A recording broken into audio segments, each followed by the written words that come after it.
Welcome to Inside Tiger Football. We're joined by head coach Josh Blankenship. Remember, Inside Tiger Football is brought to you by Rib Crib. Coach Blankenship, how does it feel to be back in the studio? Had a long summer, but a lot of work got done for your Tiger football team. Yeah, last night was kind of the first night to really see what kind of fruit, comes from all that off-season work, and saw a lot of good things, saw plenty of things in that, we call it a dress rehearsal for a reason. So a lot of stuff we need to tighten up and clean up and get organized before we go out for the real thing next week. I want to go back to summer workouts and fall camp. How did it all go, and what stood out from you from this past season or this past off season with camp and everything? Yeah, we had a great summer, great fall camp to this point. We'll have a little bit of a film session today. We're back in school, so we'll have a 6-hour normal routine, but we'll kind of treat it like a post game. So we'll get a lot of good film in, go out and get a little bit of a run in, kind of, that post-game lactic acid flush that they need, some good stretching and recovery. And then we'll bring them again in tomorrow morning to close camp with a little light one for about an hour and a half, kind of hopefully get a jump start on Bentonville for next week, and then we'll be right back into the regular routine on Monday. Now, with your team this year, there are several new faces, plenty of new players. They'll be playing some big roles for you this season, but it seems like that underclassman role, that's going to be a catalyst of having the success that you guys are hopeful for this season. They will be. What I'm really leaning on is those seniors, especially to lead the way. We are very young as far as having a lot of young guys playing and contributing, and the secret to that is the leadership that they're going to watch, and so that's a big responsibility for those seniors. But I think they welcome it. It's what they dream of in a big program like BA is. When I become a senior, I'm going to operate like that guy I saw as a captain or that guy I saw as a senior in my position group, and now they've got a chance to do that. You've played the game, you've coached the game. How hard is it for you to identify young talent, especially with this underclassmen that you have on this year's squad? Or can you pick it out just like that? Hey, this guy's going to be a dude one day for us. You can pick out the talent really quickly. It's the, how is that talent going to function in the heat of the moment? How are they going to respond to a coach's instruction when the lights are on, when they got knocked on their butt, when they got beat on something? How do they function when there's a lot of a high commitment level, a maturity and response? So there's a lot to it that you're waiting to see how they handle it right away and what their potential is for growth and all those things. You never get a ninth grader or a sophomore that has it all figured out. You don't even have a senior that has it all figured out. But that is the really rewarding part of coaching high school ball, is watching that development, that growth from each year.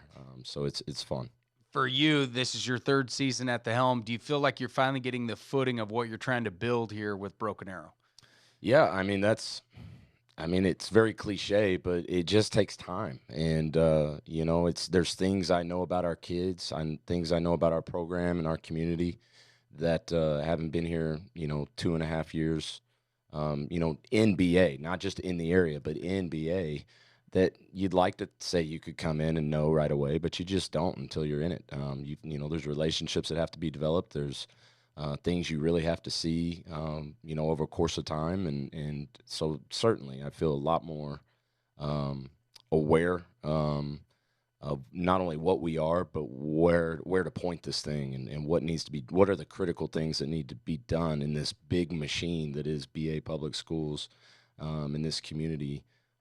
Understanding all those working parts and pieces and how one can impact the other. And, you can't just walk in and say, hey, I've got a great idea for such and such. Sure. There's a lot of moving parts and being around it a little bit more, I have a better idea how that works. For the years that I've known you, you've been a motto guy where you're trying to instill something in these guys to build upon. What is the motto this year for this Tiger football team? We don't really change them year to year. It's just kind of within our, we've got what we call our program foundation, which is every day, every way. And then we've got the pillars of our program that we really emphasize, and we really hit those every summer. We've got year-round character training is kind of the cliche term. But in the summer, we really hone in our pillars and our foundation. And the guys really seem to have latched onto that a little bit more than they have in the past. And what really seemed to resonate with them, thankfully for me, is the foundational slogan of every day, every way. And I hate the term slogan because it just seems so shallow, but it is short, concise, and it stays with them. And you spend a lot of time, really going into the depth of what that really means. So hopefully it becomes more than just a slogan. Last night was a dress rehearsal before we get teeing off against Bentonville. Overall, grade your team's performance against Northside. I'm not grading the performance. I was looking for some key things. In the scrimmage format, it's more like a team camp where you're just repping plays. Repping plays is a completely polar opposite world than actually functioning in a game. And then even in the game, it was, a first quarter and a third or fourth quarter, however you want to look at it, because we treated it like two halves. Until I see us in a 4-quarter game, I don't want to grade it. I saw what I needed to see. I see the things that need to be corrected. The coaches have seen on film the things that they need to tighten up and work on with our guys. So it's there's plenty of evaluation, but there's no grade to put on a scrimmage. Break down Octavian Robertson's performance last night. He did a lot of things for you on offense and special teams. I mean, what do you see on the table with him for growth with the Tiger football team? Ton of potential, very, very, very high ceiling. He's going to have those natural. He was playing junior high football last year. So there's some things when you're the best athlete on the field in 8th grade, you might be able to like reverse field and go sideline to sideline. And, in high school football, that's not going to work all the time. And a lot of potential. Sky's the limit. It's pretty exciting, but plenty to work on for him too. Because he's so young, going back to you eyeing talent where you were able to eye things, is this a guy that you could build a foundation around moving forward? I've never really looked at it like that, as far as like a guy to build it around. We're always going to hopefully tailor it around our seniors. Hopefully we've got a quarterback that the team believes in and is going to follow their lead, whether it's the whole team or the offense. It's, there's no division there. The quarterback's got to be our guy. Our captains have to lead the way. That's who we're going to build a team around, is the leadership that we have. And then, yes, we want those talented players, no matter what age, to step up and do their job. Cooper Bates, you were bringing up that senior talent. How special has he grown into this quarterback that you've hoped that he would become? And how far is his ceiling? I mean, where can we see him going leading this offense? Coop is a dream quarterback for your program because he's got those characteristics that you can't teach. He's tough. He's an unbelievable competitor. Has been ever since I've known him. I mean, it's rare that sophomores get in games, at the 6A level, and with a very senior heavy class when he was a sophomore. He still was getting on the field, playing linebacker, playing safety. Won the team over very quickly with his fearless play. And none of that has changed, and what we're able to do now is make him the point man. I really feel bad for what I put him through last year because we had a quarterback competition. We had 2 quarterbacks playing, but I take a lot of pride in tailoring our offense around the QB. Well, Cooper is a very unique. He has a unique style of play, and so kind of the framework that we were using to let the QBs compete really suited one more than it suited Cooper. And now we get to tailor it to Coop, and having that identity, from the get-go is huge for us.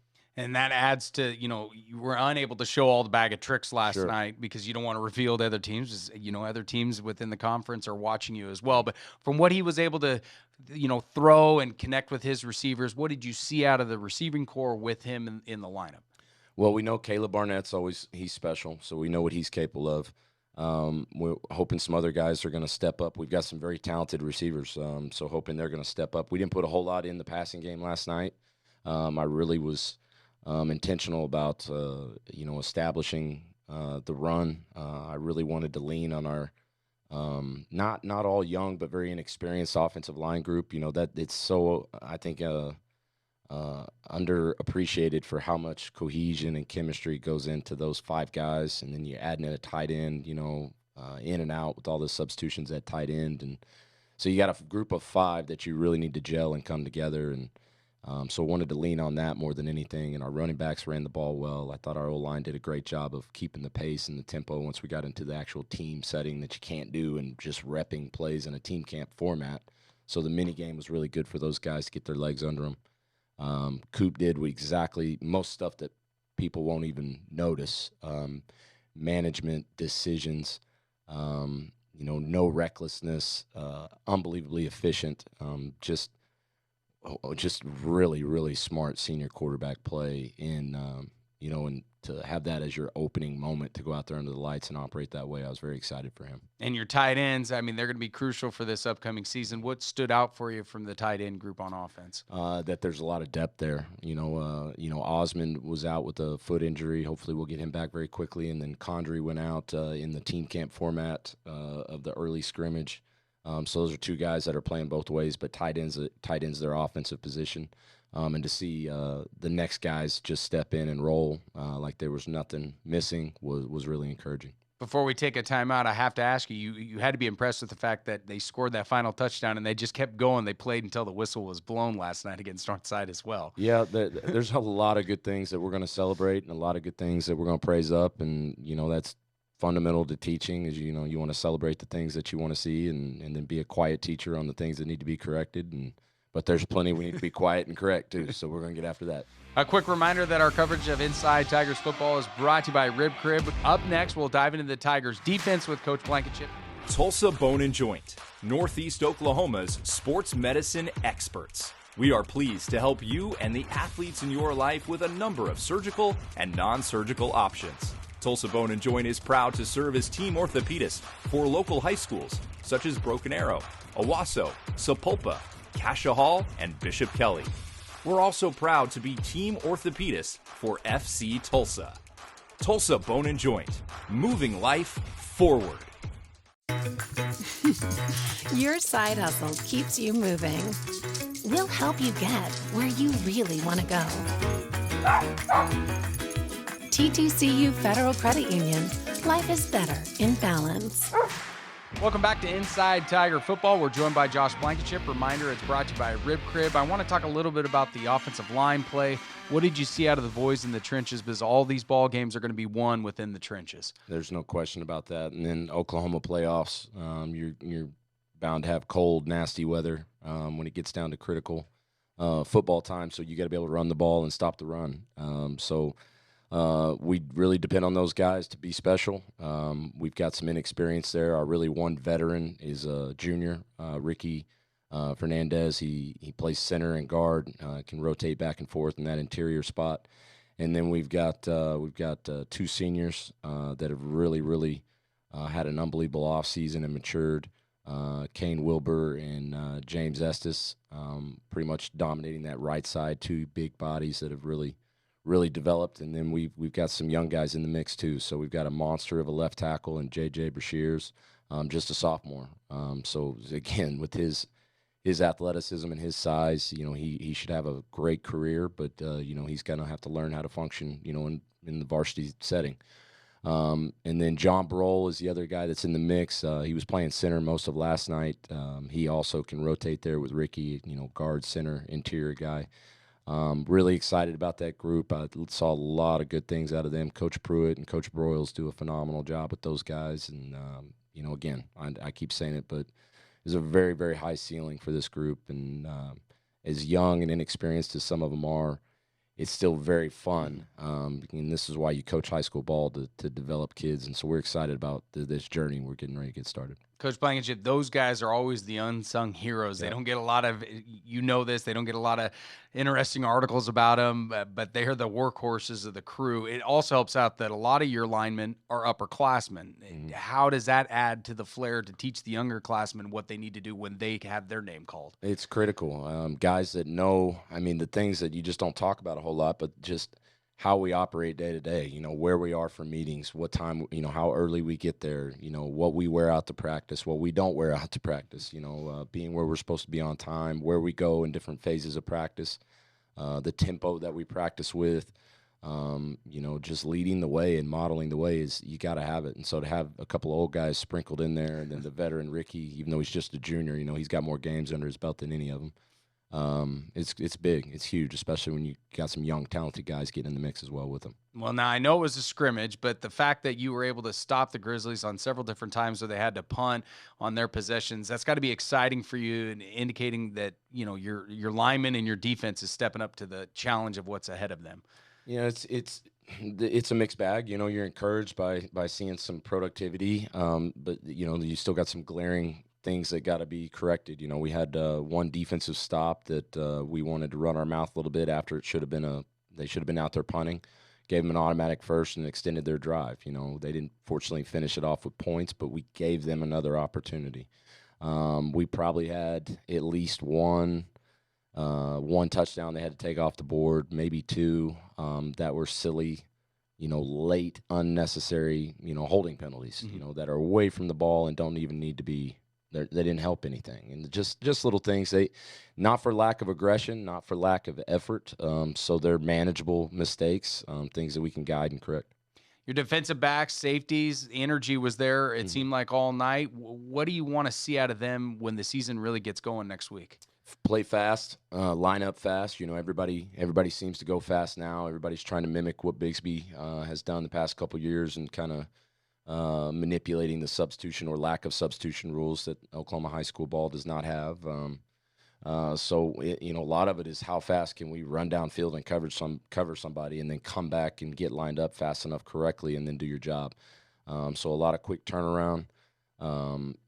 Good leadership on the back end with Donavin Hardaway being a 3-year starter, one of our captains. And then Austin Brown really flashed a lot for me last night as a senior. Has played sparingly in the secondary and linebacker, over his high school career, but he seems to have locked down a spot that he's really making a lot of headway on. Special teams, another kind of unsung hero. They can win or break games for you. How did you feel about your kicking game and your punting game last night against Northside and what we could see out of them moving forward this season? It's too early to tell on that because there was no live rush, no return. We didn't have kickoff or kickoff return, even PAT field goal. There's no rush, so we get to kind of take our time and go through the motions, which we're pretty good at that. We rep that all the time. Real test will be, when live bullets are flying next Friday. Going back to Octavian, he was on special teams, if I'm not mistaken. What did the young freshman bring to the table? Again, right now it's in those situations in a scrimmage. It's are you ready to rotate in? Are you paying attention on the sideline? Because a lot of special teams is a mass substitution. It's a change of possession potentially. So there's a lot of moving pieces. So him being ready, being aware of what's going on on the field. That's a good start. Coming up next, we'll have more from Josh Blankenship, so stay tuned. We have much, much more.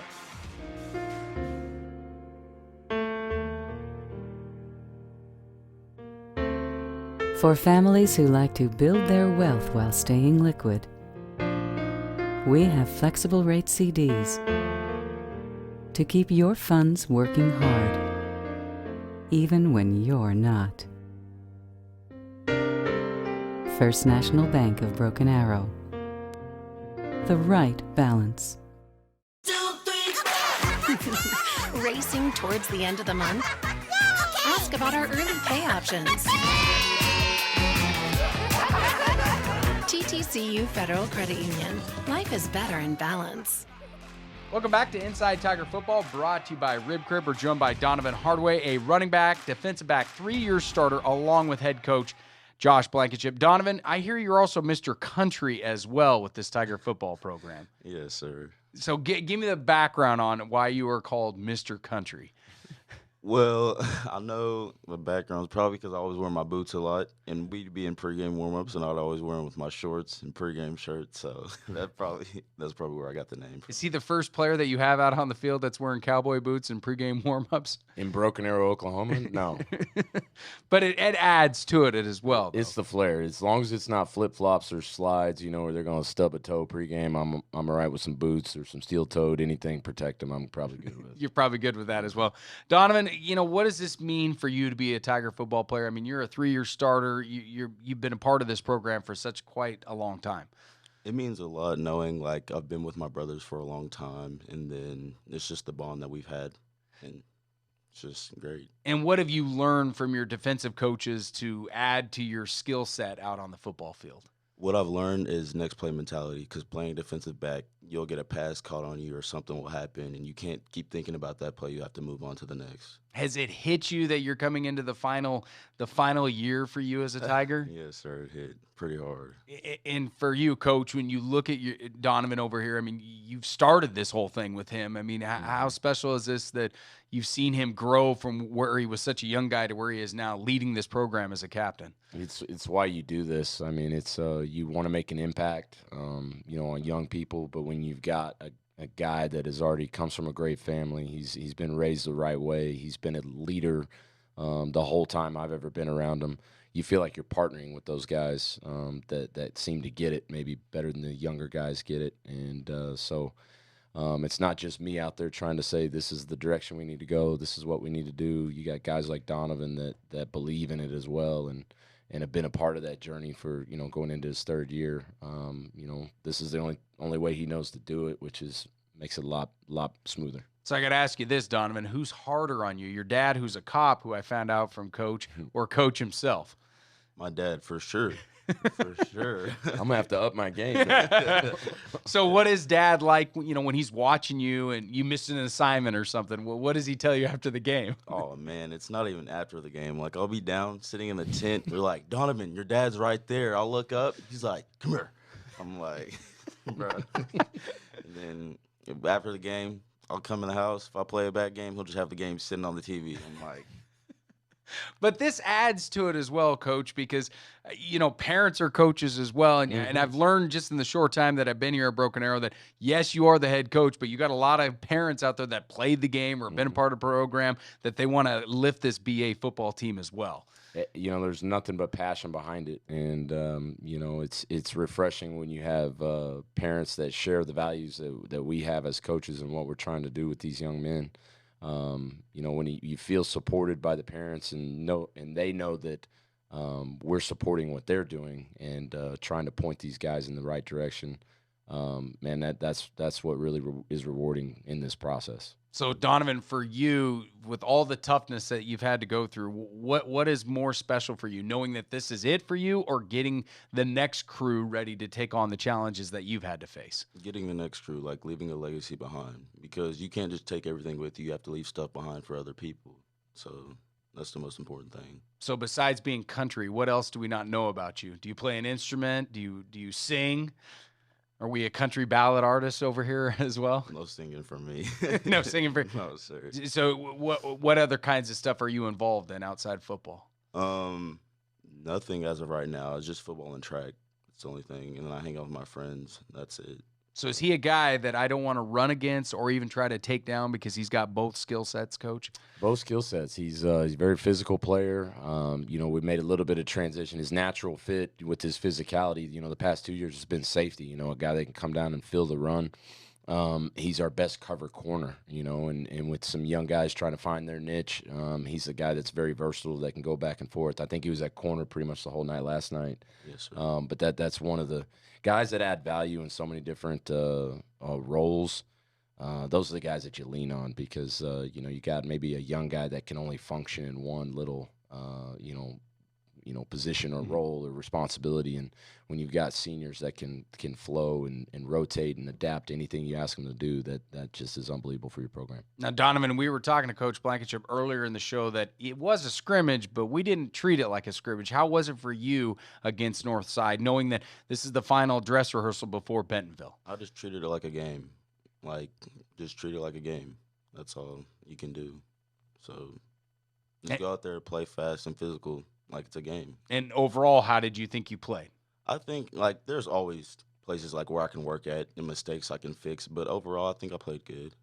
Well, Donavin, I thank you so much for joining us Inside Tiger Football. Coming up next with head coach Josh Blankenship, we're going to break down Bentonville and get you set for next Friday's game. Stay with us. It's brought to you by Rib Crib. Recently, you've had to put your life on hold, and we're with you in this. At Ascension St. John, we're now open for appointments, and we are fully prepared for your safety and our care. As we open our doors again, our doctors, nurses, and care teams will continue to wear personal protective equipment. We've taken even more steps to clean and stringently disinfect all areas. We will maintain distancing in our waiting rooms and will continue to limit visitors. And we will still screen all staff to protect their health and yours. Our emergency rooms are here 24/7. Please do not delay care. We're still delivering babies and performing surgeries. And we're open for your appointments, from specialists in surgical care to routine care and health screenings. Ask us about virtual visits. Ascension St. John continues to care for you, as we have been for almost a century. Thank you for trusting us.